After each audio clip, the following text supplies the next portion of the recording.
அல் அன்பியாவில் இறைவன் குறிப்பிடுகிறான். அல் அன்பியாவில் முதல் வசனமாக இத தரஃப் லின்னாசி ஹிசாபஹும் வஹும் ஃபீ ஹஃப்லத்தின் மாரிதூன்.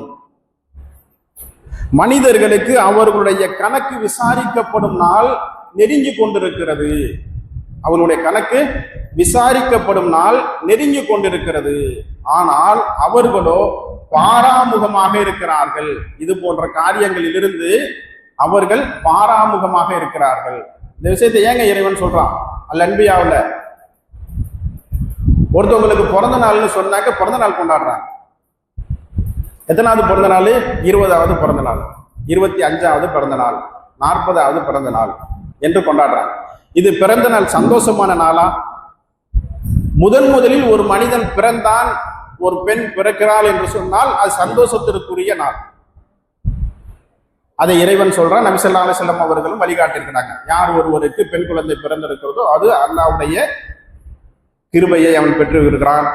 2 பெண் குழந்தையை பெற்றவர்கள் என்னோடு சொர்க்கத்தில் இருப்பார்கள் என்ற விஷயங்கள்லாம் இருக்கு. பிறக்கக்கூடிய விஷயம் சந்தோஷத்திற்குரிய, கொண்டாடுவதற்குரிய விஷயம். ஆனால் ஒவ்வொரு வருடமும் இந்த நாளை கணக்கிட்டு வைத்துக் கொண்டு சந்தோஷமாக கொண்டாடக்கூடிய நாளா பிறந்த நாள் என்பது? அதைத்தான் இறைவன் சொல்றான். அவர்களுடைய கணக்கு விசாரிக்கும் நாள் நெருங்கி கொண்டு இருக்கிறது. எனக்கு வயசு எத்தனைங்க? எனக்கு வயசு 48. எனக்கு கணக்கு விசாரிக்கப்படும் நாள் நெருங்கி கொண்டு இருக்கிறது. 48வது வயது பிறந்த நாள் நான் கொண்டாடுகிறேன் என்று சொன்னால் அது கொண்டாட்டமா? இன்னும் எத்தனை வயசுல? நபி ஸல்லல்லாஹு அலைஹி வஸல்லம் அவர்களுடைய அறிவிப்பின்படி 65 வயசு. 60க்கும் 70க்கும்னாக்க எத்தனை வயசுங்க? 65 வயசு. 65 வயசு வரைக்கும் இருப்போமா இல்ல அடுத்த நாள் இருப்போமாங்கிற சந்தேகம், அல்லாஹ் ஆலம். இருந்தாலும் நபி ஸல்லல்லாஹு அலைஹி வஸல்லம் அவர்கள் சொல்படி நம்ம வைத்துக் கொண்டாலும் 65க்கும் 48க்கும் இடையில எத்தனை வருஷம் இருக்கு? மிக குறைந்த வருஷம். 50னா, 55னா, இப்படி நம்முடைய காலம் நெருங்கி கொண்டிருக்கிறேன். நான் மௌத்தாக போறேன்னு என்ன சொல்லலாம்? நான் மௌத்தாகிறதுக்கு இத்தனை வருஷம் இருக்கு. எனக்கு கேள்வி கணக்கு விசாரிக்கப்படுவதற்கு, என்னை குழிக்குள்ள கொண்டு போய் வைக்கிறதுக்கு, மயத்தாங்கரையில் கொண்டு போய் வைக்கிறதுக்கு இத்தனை வருஷம் இருக்குன்னு என்ன சொல்லலாமே தவிர பிறந்த நாள் கொண்டாடலாமா? பிறந்த நாள் என்பது ஒவ்வொரு வருடமும் என்னுடைய ஆயுளுடைய ஒரு வருடம் குறைகிறது என்று அர்த்தம். ஆயுளுடைய குறைவை ஒரு மனிதன் மகிழ்ச்சியாக எப்படி கொண்டாட முடியும்? அதைத்தான் இறைவன் சொல்றான். உங்களுடைய விசாரிக்கப்படக்கூடிய நாள் நெருங்கி கொண்டிருக்கிறது. ஆனால் அதை பற்றி நீங்கள் பாராமுகமாக கொண்டாட்டத்தில் இருக்கிறீர்கள். இன்னொரு பகுதியினரும் இருக்கிறாங்க. இன்னொரு பகுதியினர் எப்படி இருக்கிறாங்க? அந்த முதல் தேதியிலிருந்து 10வது தேதி வரை தங்களை தாங்களே வருத்தி கொள்வார்கள். உடம்புல அழுக்கான ட்ரெஸ்ஸுகளை போட்டுக்குவாங்க. இது அல்லாஹ்வுடைய மார்க்கம்னு, என்னுடைய மார்க்கம்னு இறைவன் சொல்றான். அந்த மாதத்துல அழுக்கான ட்ரெஸ் போட்டுக்குவாங்க. சாப்பிடாம பட்டினி கிடப்பாங்க. நோன்பு கூட வைக்க மாட்டாங்க, பட்டினி கிடப்பாங்க.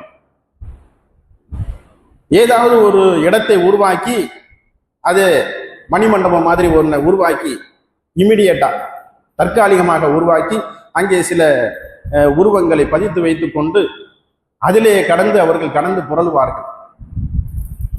நெருப்பை மூட்டி அதிலே இறங்குவார்கள்.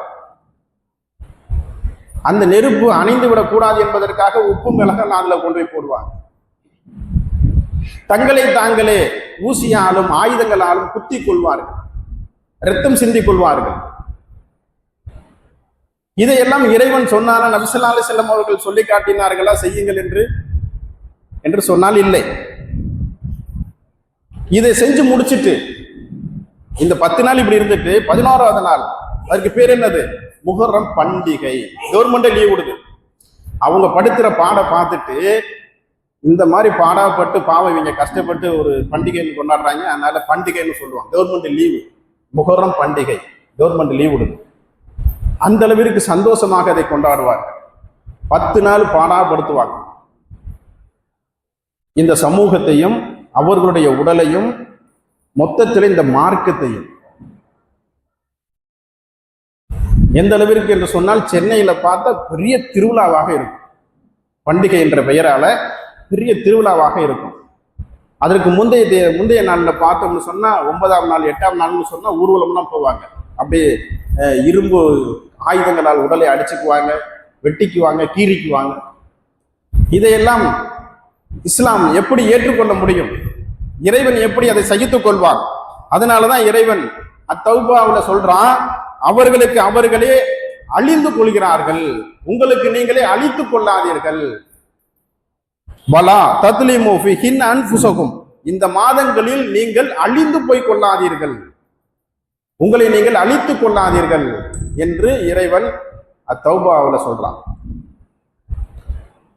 இந்த பண்டிகை கொண்டாட்டங்கள் இருக்கிறதே, இதற்கும் முஹர்ரம் மாதத்திற்கும், இதற்கும் ஆசுரா நோம்பிற்கும், இதற்கும் மூசா அலைஹிஸ்ஸலாம் அவர்களுக்கும், இந்த செயல்பாடுகளுக்கும், நபி ஸல்லல்லாஹு அலைஹி வஸல்லம் அவர்களுக்கும், இந்த செயல்பாடுகளுக்கும் குர்ஆனுக்கும், இந்த செயல்பாடுகளுக்கும் ஹதீஸுக்கும், இந்த செயல்பாடுகளுக்கும் இஸ்லாத்திற்கும், இந்த செயல்பாடுகளுக்கும் இறைவனுக்கும் சற்றும் கூட கடுகளவு கூட சம்பந்தம் இல்லை. அப்படி என்றால் இதை செய்பவர்களுடைய செயல்பாடுகள், அவருடைய நிய்யத்துக்கள் எல்லாம் எங்கே போய் நிற்கும்? அதற்கு என்ன பதிலை அவர்கள் சொல்ல இருக்கிறார்கள் என்பதனை அவர்கள் தான் முடிவெடுத்துக் கொள்ள வேண்டும். இறைவன் காட்டி தந்த வழிமுறையின் அடிப்படையில் இந்த முஹர்ரம் மாதத்தை நாம் கடைபிடித்து அதிலே ஆசுரா நோன்பு 9ம் 10ம் நோன்பு நோற்று இறைவனுடைய கிருபை கூறியவர்களாக, மன்னிப்பு கூறியவர்களாக நாம் அனைவரும் ஆக வேண்டும் என்று கூறி